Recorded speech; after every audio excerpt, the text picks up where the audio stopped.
আমাদের পার্শ্ববর্তী রাষ্ট্র ইন্ডিয়া, তাদের সম্পর্কে আপনারা জানেন, তারা আমাদের বাবরি মসজিদ ভেঙে রাম মন্দির বানিয়েছে।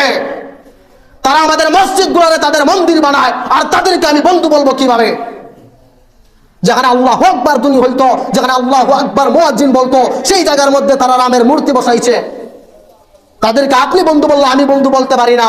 আরে মিয়া, আপনি কি বন্ধু বলবেন? আল্লাহর কুরআন বলছে তাদেরকে বন্ধু বলা যাবে না। সুতরাং কিয়ামত পর্যন্ত যদি দুনিয়ার সবাই তাদেরকে বন্ধু বলে, আমি বলবো তারা আমাদের বন্ধু না। আমাদের মধ্যে ফয়সালা করবে কোরআন, ফয়সালা দেবে কোরআন।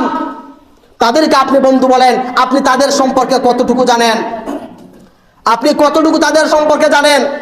সাল 2002 সালে গুজরাটে একটা দাঙ্গা হয়েছিল। মোদী সরকার যদি চাইতো সেই দাঙ্গা বন্ধ করতে পারত, সে দাঙ্গা বন্ধ করে নাই। এই হিন্দু মুসলিম দাঙ্গার মধ্যে প্রায় 2000 মানুষ মারা গেছে।